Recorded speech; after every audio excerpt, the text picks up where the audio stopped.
আজ আমি আলোচনা করব ওসিডি রোগটি নিয়ে। এই রোগের প্রকোপ গোটা বিশ্ব জুড়ে, আমাদের দেশেও প্রচণ্ড বাড়বাড়ন্ত। এই ওসিডি পুরো নাম হচ্ছে অবসেসিভ কম্পালসিভ ডিসঅর্ডার। এটি একটি মানসিক রোগ, সাইকিয়াট্রিক ডিসঅর্ডার। তো আমরা আগে বোঝার চেষ্টা করব আজকের যে এই ওসিডি, এই রোগটি আসলে কি। এই যে ওসিডি রোগটি, প্রথমে তো আমাদের চিনতে হবে যে এই রোগটা আসলে কি। দেখুন, ওসিডি একটা চিন্তা প্রক্রিয়ার গণ্ডগোলের রোগ। আমাদের যে থট প্রসেস, সেটার গোলযোগের রোগ। মানে আমাদের যে থটসগুলো, চিন্তাগুলো থাকে, সেগুলো ধরুন একটা ছোট চিন্তা, কিন্তু সেটা যখন কোনো মানুষের মধ্যে ওসিডি ফর্মে থাকে, নিউরোকেমিক্যাল ইমব্যালেন্স বা যে কারণের জন্য ওসিডি হয়, সেগুলোর কারণে যখন ঘটে, তখন ছোট্ট একটা চিন্তা তাকে এতটা ভাবায় যে থট ব্রডকাস্টিং হতে শুরু করে।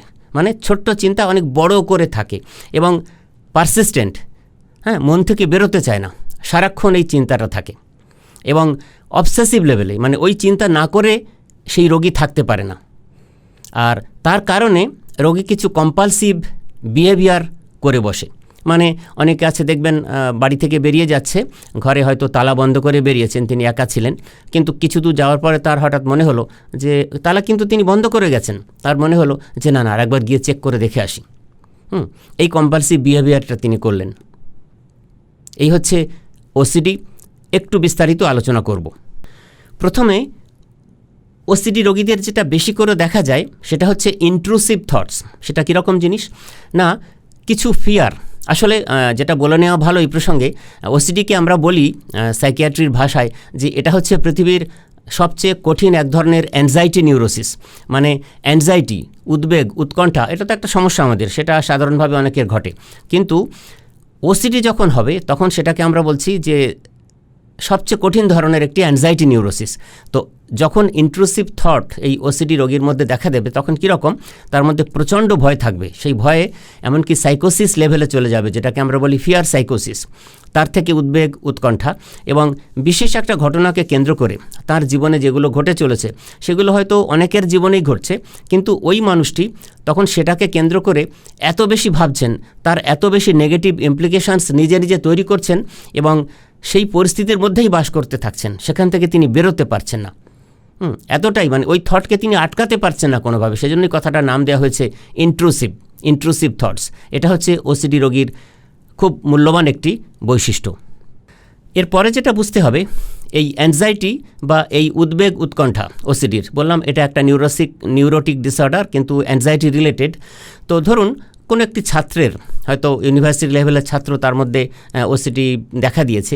সে তার পড়াশোনাকে কেন্দ্র করে, সে হয়তো পড়াশোনায় ভালো, কিন্তু এমন ডিস্ট্রেস তার মধ্যে হচ্ছে, সে হয়তো খুব ভালো সারাদিন পড়াশোনা করেছে, সেগুলো মনেও রেখেছে, কিন্তু রাত্রিবেলা তার শুতে যাওয়ার আগে মনে হচ্ছে যেগুলো আর কিছুই মনে নেই, আমার মাথা থেকে সবটাই বেরিয়ে গেছে, আমার থট প্রসেসের মধ্যে এটা আর নেই, বা আমার মেমোরিতে এটা রিজার্ভ হয়নি, বা রিটেনশান সবটাই নষ্ট হয়ে গেছে, আমি এখন এটা রিক্যাপিচুলেট করতে চাইলে হয়তো পারবো না।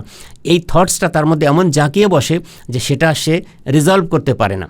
বা কোনো একজন অ্যাডাল্ট মানুষ, তিনি হয়তো ভালো চাকরি করেন, তার অনেক প্রেশার নিয়ে লাইফে কাজ করতে হয় কর্মস্থলে এবং বাড়িতে ফিরেও, সেই মানুষটি ঠিকঠাক পারফর্ম করছেন, কিন্তু যদি তিনি ওসিডি রোগে আক্রান্ত হন, তখন তার মধ্যে অ্যাংজাইটিটা এমন ধরনের হবে যে এই কাজটা তো মনে হয় আরও ভালো করে করতে পারলে ভালো হতো।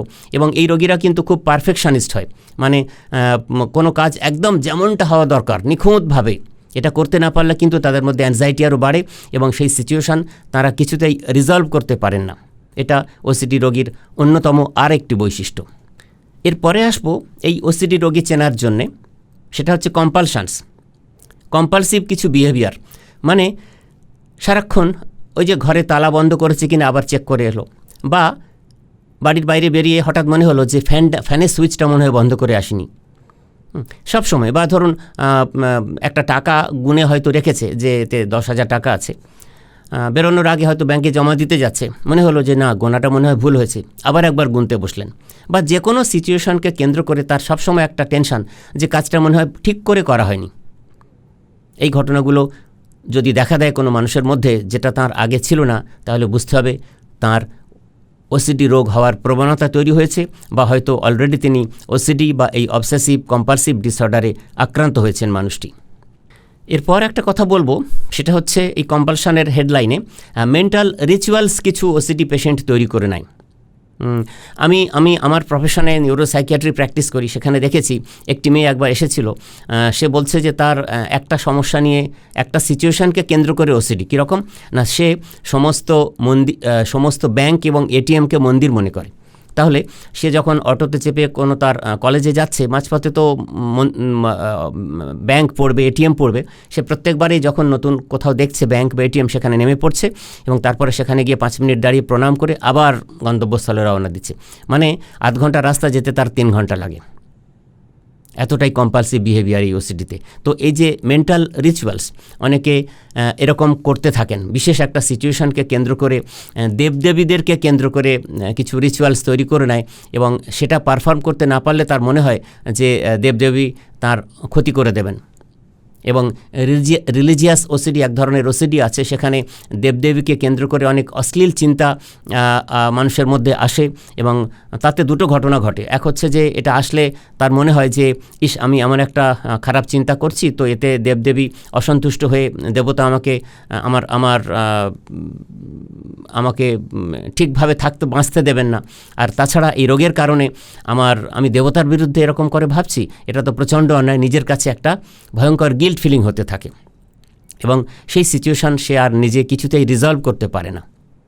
এই ধরনের মেন্টাল রিচুয়ালস কিন্তু ওসিডি পেশেন্টদের দেখতে পাওয়া যায়।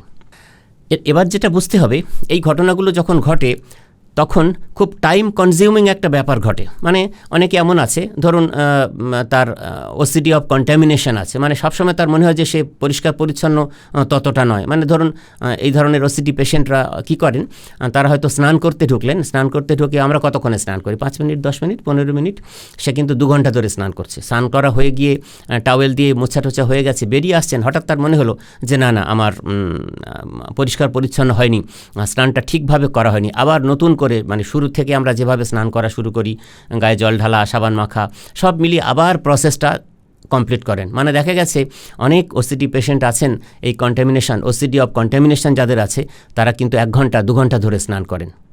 তো ফলে অনেক টাইম কনজিউমিং, এবং তারা কিন্তু অনেকে এটা বুঝতে পারেন যে এটা ঠিক, মানে এরকম ব্যাপার নয়, হচ্ছে না, কিন্তু এখান থেকে তারা বেরোতে পারেন না। সেই জন্যে এই রোগটাকে দুটো মেন ফ্রেজে আমরা ভাগ করি, অবসেসিভ আর কম্পালসিভ। সেই জন্য রোগটার নামই হচ্ছে যে অ্যাকচুয়ালি রোগটার নাম OCN, obsessive compulsive neurosis.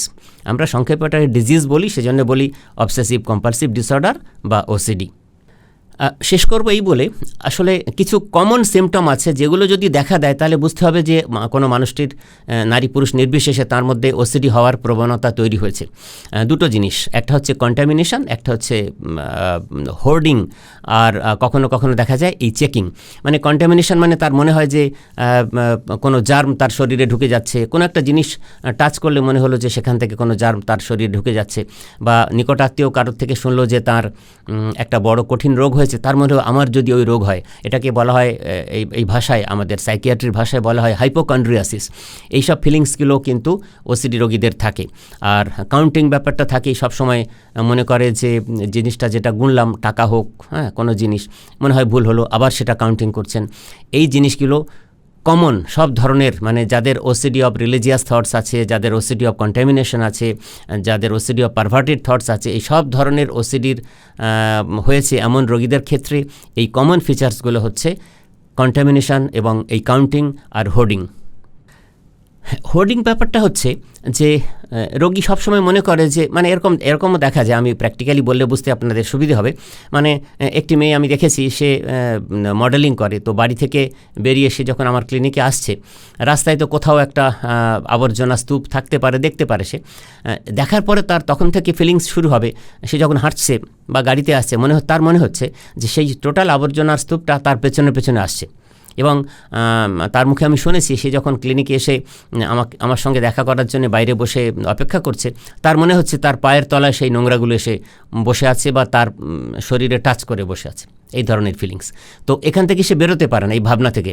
Practically সে বুঝছে যে সেটা আদৌ বাস্তবে সম্ভব নয়, সেই সেন্স তার আছে, এটা যে ইররেশনাল থট সেটা সে বোঝে, কিন্তু এই চিন্তা থেকে সে বেরোতে পারে না এবং সেটাকে কেন্দ্র করেই সারাক্ষণ তার এমনই ফিলিংস হয়। তখন কি হয়, মানে আমাদের গায়ে যদি নোংরা লাগে কি করি আমরা, একবার ধোয়ার চেষ্টা করি, কোথাও গিয়ে উঠে ধুয়ে আসছি, বা একটা ভমিটিং টেন্ডেন্সি আসতে পারে খুব নোংরা জিনিস যদি দেখি। তো এই ভাবনাগুলো থেকে সে বেরোতে পারে না, ফলে এই কন্টামিনেশন আর কাউন্টিং টেন্ডেন্সি এবং এই হোর্ডিং, এই তিনটে সব ধরনের ওসিডি পেশেন্টের আমরা দেখতে পারি। এই হচ্ছে সার্বিকভাবে ওসিডি। আধুনিক যুগে বিভিন্ন রকম কারণ, এক হচ্ছে যে ব্রেনের যে নিউরোকেমিক্যাল ইমব্যালেন্স, অথবা আমাদের এনভায়রনমেন্টাল পলিউশন, অন্যান্য আরও অনেক নিউরোকেমিক্যাল নিউরোবায়োলজিক্যাল কারণের জন্যে এইসব রোগ আজকাল অনেক বাড়ছে। আমাদের সচেতন হতে হবে, কেননা অ্যাওয়ারনেসই হচ্ছে আসল কিং। আমরা সচেতন হলে এই রোগ থেকে কি করে আমরা বেরিয়ে আসব, কেননা ওষুধ ছাড়াও কিন্তু অনেক কিছু রোগ থেকে নিজেকে মুক্ত রাখা সম্ভব যদি আমরা সার্বিকভাবে সেই রোগ সংক্রান্ত ব্যাপারে, রোগটিকে আসলে কি, রোগটি কী করে চিনতে পারি, রোগটির লক্ষণগুলো কী রকম, সেগুলো জানতে পারলে কিন্তু আমরা রোগটি থেকে বেরিয়ে আসার পথও নিজেরা ভাবতে পারব। ধন্যবাদ।